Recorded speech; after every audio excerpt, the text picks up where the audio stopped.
ब्रह्मा जी ने हंस रूप धारण करके वे ऊपर की ओर उड़ चले आदि का पता लगाने के लिए। कहां से आया ये स्तंभ? हंस बनकर वो ऊपर की ओर उड़ चले, उड़ते गए। वहीं पर पाताल लोक में ये कहां से आ रहा है? विष्णु जी उस अग्नि स्तंभ के पता लगाने के लिए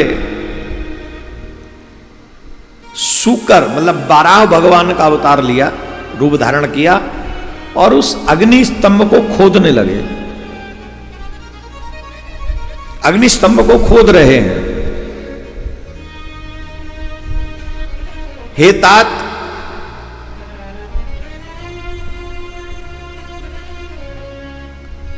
बहुत समय व्यतीत हो जाने पर, बहुत समय व्यतीत हो जाने पर नारायण भगवान को अंत नहीं मिला और ब्रह्मा जी को आदि नहीं मिला इस अग्निस्तंभ का। आकाश मार्ग में जाते हुए पितामह ब्रह्मा जी ने मार्ग में अद्भुत केतकी के केवड़े के पुष्प को देखा। केवड़े के पुष्प को देखा उन्होंने, अनेक वर्षों से गिरता आ रहा है और वह ताजा भी है, सुगंधित भी है। ब्रह्मा जी और विष्णु के इस विग्रह पूर्ण कृत्य को देखकर भगवान परमेश्वर माने शिव जी जब ये दोनों लड़ रहे थे तो भगवान के जटा मुकुट में ये पुष्प विराजमान था केतकी का। और जब ये दोनों लड़ रहे थे तो भगवान शिव बड़ी प्रसन्नता से मुस्कुराए और थोड़े खिलखिला के मुस्कुराए। तो जब खिलखिला के मुस्कुराए तो सर पे जो केतकी का पुष्प था वो वहां से जटा मुकुट से गिर गया और वो गिर के नीचे की तरफ गिरने लगा।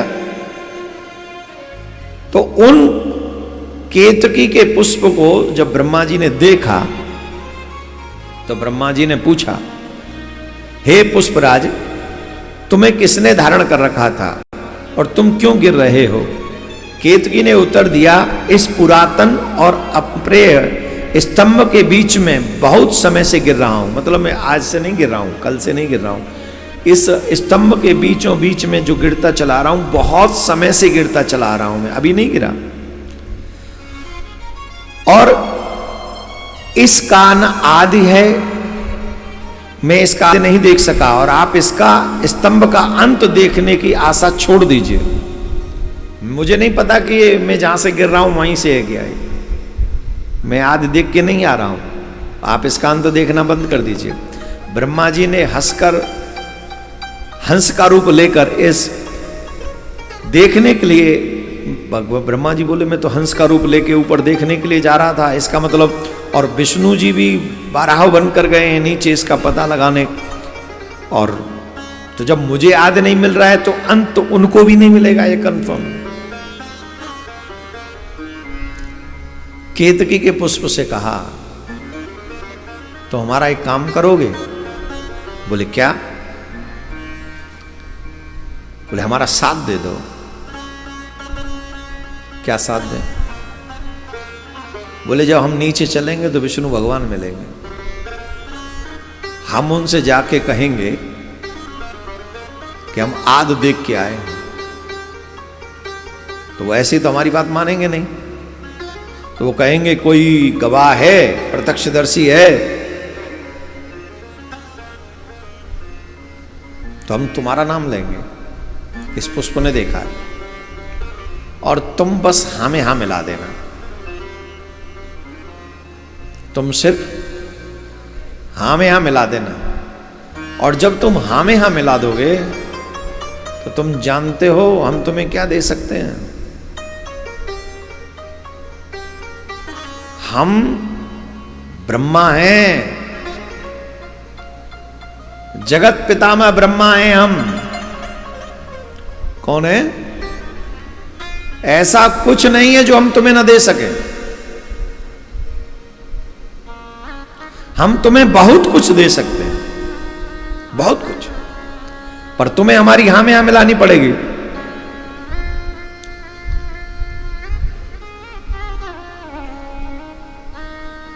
केतकी ने कहा इसमें कौन सी बड़ी बात है, तुम्हारी यहां में मिला देंगे। और आप देख लीजिए आज समाज में ऐसे बहुत लोग हैं जो कोर्ट में झूठी गवाही देने चले जाते हैं। जाते हैं कि नहीं जाते हैं? जाते हैं झूठी गवाही। उन्हें भी कलयुग का केतकी पुष्प ही समझ लेना चाहिए। झूठी गवाही देने वाला मनुष्य यह नहीं सोचता कि इसका परिणाम क्या होगा। झूठ बोलने में उसे संकोच नहीं होता। उन दोनों में साठगांठ हो गई। इधर में भगवान विष्णु ने जब बहुत पाताल तक खोद दिया और वहां भी उसका अंत नहीं मिला, तो भगवान विष्णु बोले छोड़ो जी, अब अंत नहीं मिल रहा तो आगे मिलेगा भी नहीं। वो ऊपर चले आए जहां से प्रारंभ किया था। बोले अब ब्रह्मा जी आ जाएंगे तो उनसे कहेंगे। उधर ब्रह्मा जी भी लौट के आ गए। तो ब्रह्मा जी ने कहा कहो विष्णु जी, पता करके आए कहां हैं, अंत कहां है? विष्णु भगवान बोले नहीं, हम बहुत परिश्रम किए, परिश्रम करके थक भी गए, पर इस अग्नि स्तंभ का पता नहीं चला। तो ब्रह्मा जी बोले ये तो हम पहले से ही जानते थे, तुम पता लगा ही नहीं सकते, तुम पता नहीं लगा सकते। और तुम नहीं जानते हो ना, हम अग्रभाग देख के आए हैं। हम इस अग्नि स्तंभ का अग्रभाग देखकर, हम देख कर आए। हम ब्रह्मा जी हैं ना, हम देख के आए हैं। और हम ये भी जानते हैं कि तुम हमारी बात पे विश्वास नहीं करोगे, इसलिए हम एक गवाह भी साथ में लाए, प्रत्यक्षदर्शी अपने साथ में लाए हैं। ये इसे देख रहे हो, ये केतकी पुष्प है।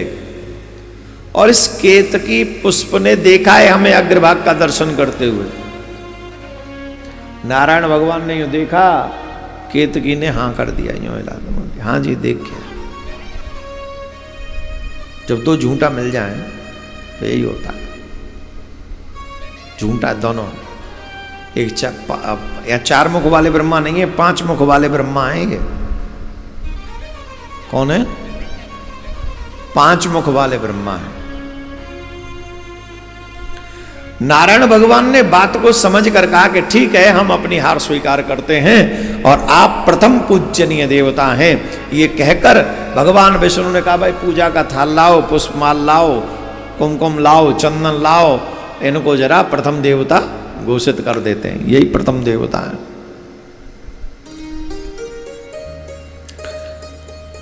अब जब ये सब हो रहा था और ब्रह्मा जी बड़े खुश हो रहे थे कि चलो अब तो हम ही बड़े हो गए। इतने में शंकर भगवान प्रकट हो गए। बोलो शंकर भगवान की जय। नमः पार्वती पतये हर हर महादेव, हर हर महादेव। और उन्होंने कहा रुक जाओ, ठहर जाओ। भगवान शिव बोले नारायण भगवान से, हे बस मैं तुम पर बहुत प्रसन्न हूं, क्योंकि तुमने श्रेष्ठता प्राप्त करने के लिए झूठ नहीं बोला।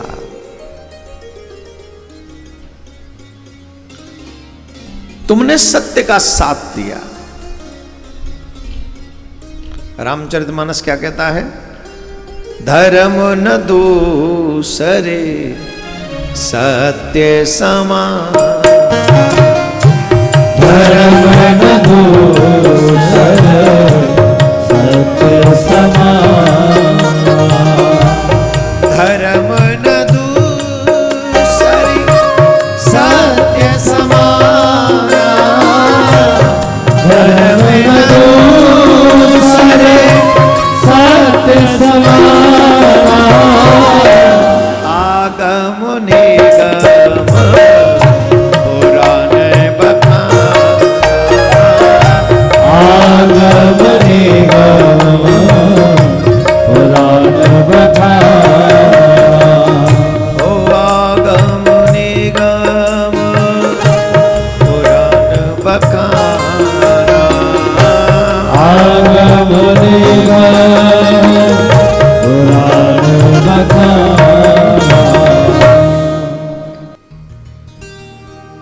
शंकर भगवान कहते हैं तुमने श्रेष्ठ बनने के लिए झूठ का साथ नहीं लिया। कई लोग महान बनने के लिए, कुछ चीजें पाने के लिए, अपने आप को अलग सा दिखाने के लिए झूठ का साथ देते हैं। देते कि नहीं देते? और जीवन में झूठ को प्रयोग में लाते हैं। हम ऐसे नहीं है, ये ऐसा है, ये ऐसा नहीं, ये ऐसा है। पर वो तुम संसार को तो पागल बना सकते हो, ईश्वर को कैसे बनाओगे? बनाओगे? ईश्वर नहीं जानता सत्य क्या है।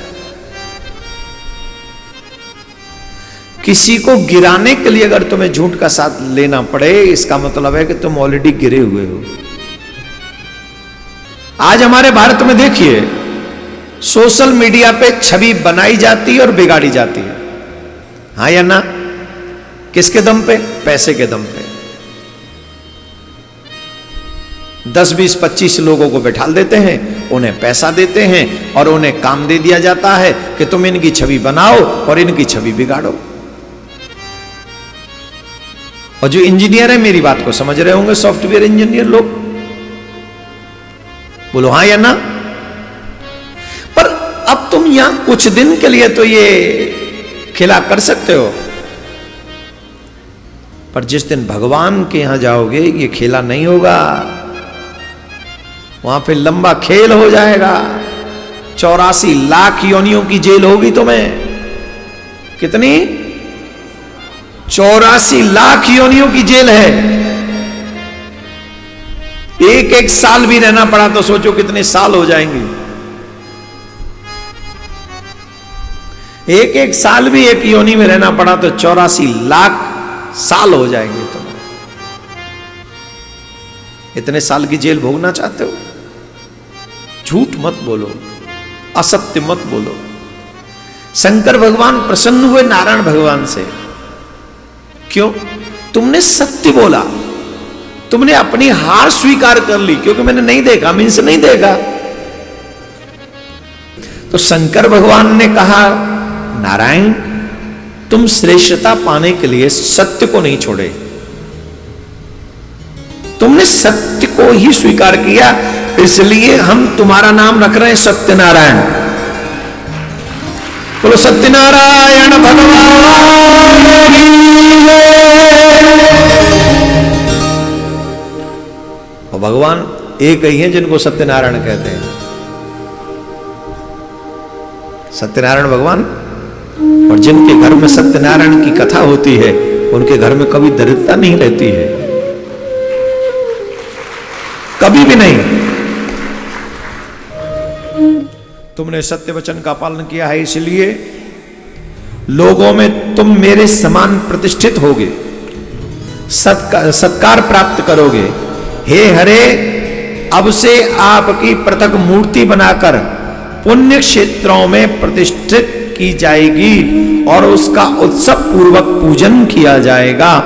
इस प्रकार परमेश्वर ने विष्णु भगवान की सत्य निष्ठा को देखकर उन पर प्रसन्न हुए और भगवान ने उनको अपने ही समान अधिकार दे दिए। बोलो राधे राधे।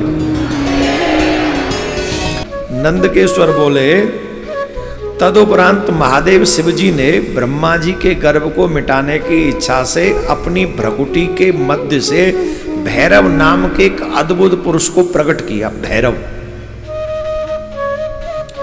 जहां जहां मंदिर होते हैं शिव जी का, वहां भैरव रहते हैं। काशी में भी काल भैरव है और कहते हैं कोतवाल हैं ये वहां काशी में। अगर आप शिव जी के दर्शन करो वहां विश्वनाथ के और भैरव के दर्शन नहीं करो तो काशी का फल नहीं मिलेगा।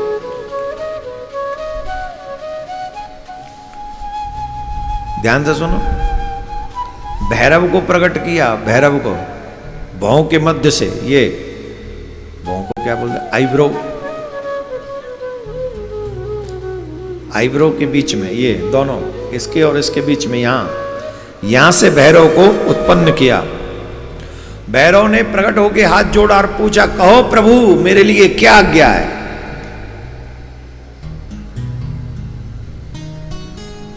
आप आज्ञा करें, मेरे लिए क्या आज्ञा है। शिव जी ने कहा, खड्ग दिया।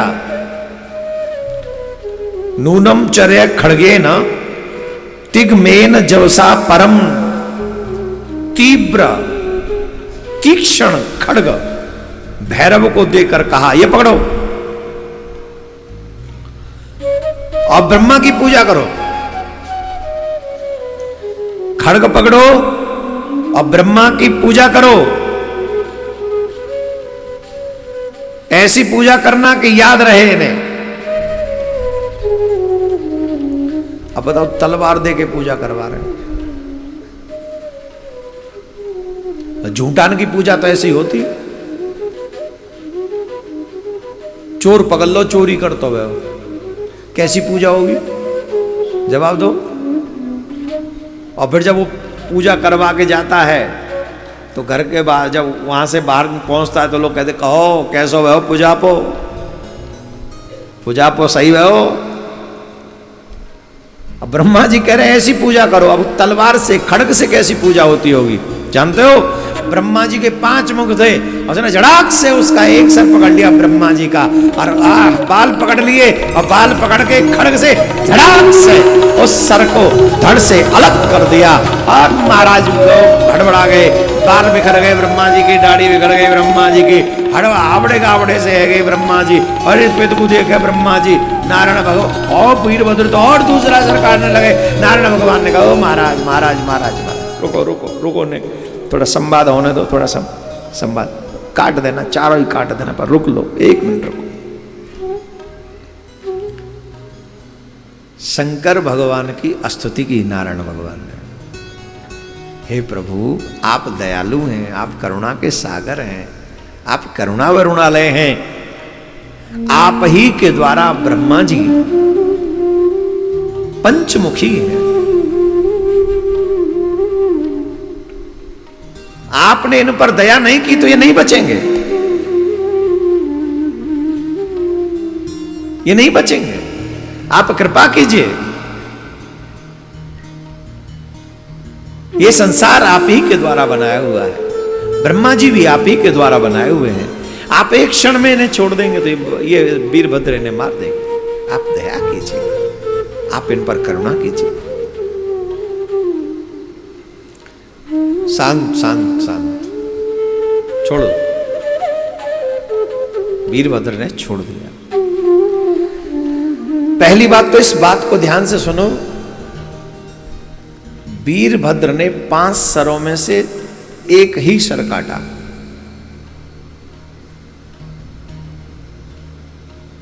कौन सा? बोले जिसने झूठ बोला था, जिसने ये कहा था कि मैं देख के आया हूं अग्रभाग, माने आदि में देख के आया हूं। बाकी के 4 सर शिव ने छोड़ दिए। प्रश्न, इसका मतलब क्या है?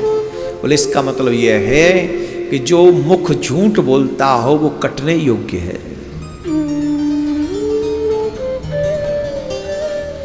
जो मुख अहर्निश झूठ बोलता रहता हो वो मुख कहलाने के योग्य नहीं, वो कटने के योग्य है। आप प्रिया प्रीतम को प्राप्त करना चाहते हैं तो जीवन में एक अनुष्ठान लीजिए कि ज्यादा से ज्यादा हमें सत्य बोलना है, असत्य से बचना है, ज्यादा से ज्यादा।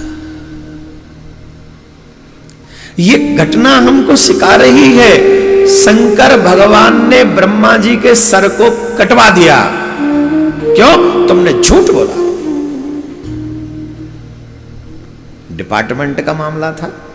ये महादेव, ये ब्रह्मा चाहते तो छोड़ भी देते, नहीं, भगवान आगे बताते हैं।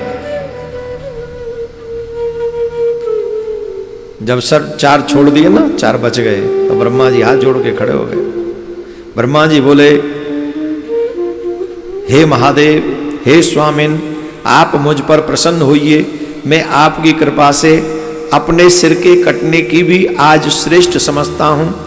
विश्व के कारण विश्व बंधु दोषों को सह लेने वाले और पर्वत के समान कठोर धनुष धारण करने वाले आप भगवान शिव को मैं प्रणाम करता हूं, नमस्कार करता हूं, नमस्कार करता हूं। स्वामिन प्रसीदत महाविभूते मन्ने वरम में शिरसः प्रमोक्षम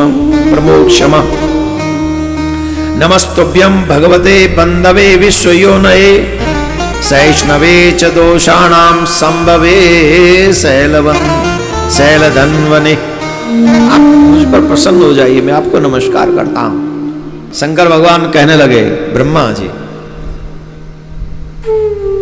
हे वत्स, हम तुम्हें बिना सर काटे भी छोड़ सकते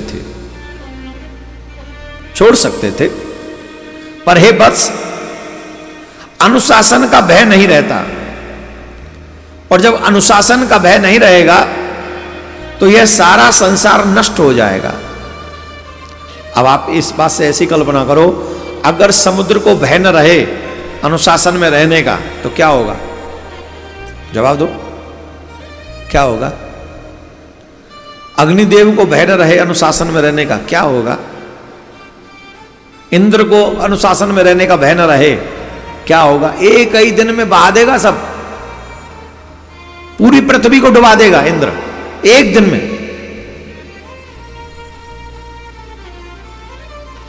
पवन देव चल पड़े,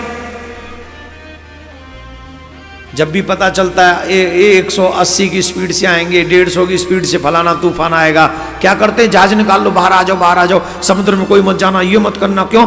150 की स्पीड से हवा चलेंगी, इतना। और जब 500 की स्पीड से चले तब? जवाब दो। 500 की स्पीड से भी चल सकती है। 49 तरीके की पवन है, 49 टाइप ऑफ, 49 तरीके की हवा है, और वो कितनी भी तीव्र, जब मर्यादा में नहीं रहेगी तो वो सारी मर्यादा तोड़ के बहेगी।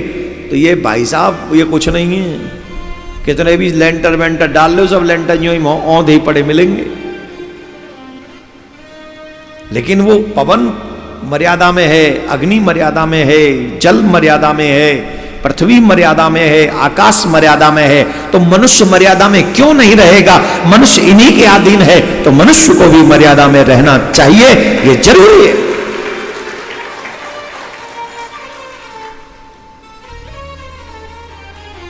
जब तक मर्यादा में मनुष्य रहता है सुखी रहता है, और जब मर्यादा का उल्लंघन करता है तो यहां भी दुख भोगता है और वहां भी दुख भोगता है। महादेव कह रहे हैं, अगर मैं तुम्हें दंड नहीं देता तो संसार में नियम कोई नहीं मानता। इसलिए हे ब्रह्मा, हमने तुमको दंड दिया, और ये भी है साथ में तुम्हारी पूजा अब नहीं होगी कहीं, अब कहीं तुम्हारे नाम का मंदिर नहीं बनेगा। और देख लो तुम, प्रिया कांजू के मंदिर में देख लो, शंकर भगवान भी बैठे हैं, प्रिया कांजू भी बैठे हैं, गणेश जी भी विराजमान है, हनुमान जी भी विराजमान है, पर ब्रह्मा जी ना है कहूं। सिर्फ पुष्कर राज में ब्रह्मा जी का मंदिर है एकमात्र। और क्यों नहीं है? क्योंकि पूजा प्राप्त करने के लिए ब्रह्मा जी ने झूठ बोला।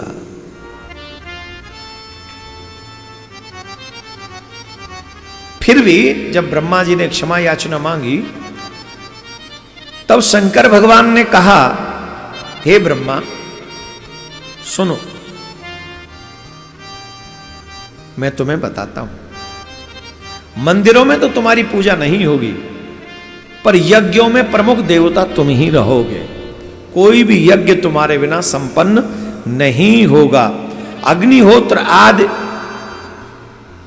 वैदानिक और ग्रह यज्ञों में आप ही श्रेष्ठ रहेंगे। सर्वांग पूर्ण पुष्कल दक्षिणा वाला यह यज्ञ भी आपके बिना निष्फल ही होगा, उसमें आपकी प्रधानता बनी रहेगी। बोलो राधे राधे। जोर से बोलना पड़ेगा, और जोर से। शंकर भगवान ने कहा, आज का दिन जो है ये बहुत श्रेष्ठ दिन है।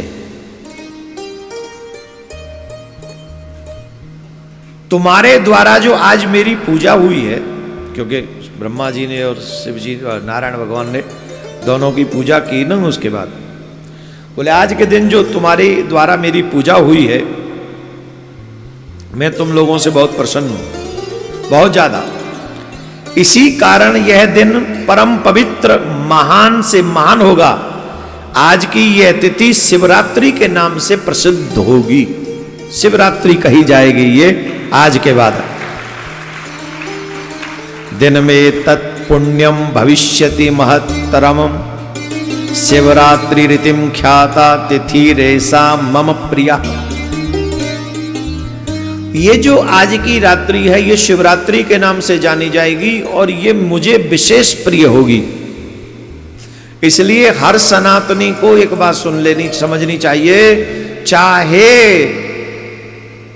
हर महीने की शिवरात्रि का व्रत हम न करें, पर एक जो बड़ी शिवरात्रि आती है उस दिन का व्रत हमको निष्ठापूर्वक जब तक शरीर में बल हो करते रहना चाहिए। और एक शिवरात्रि के व्रत का फल यह है, पूरे साल की शिवरात्रि के व्रत का फल प्राप्त करा देती है।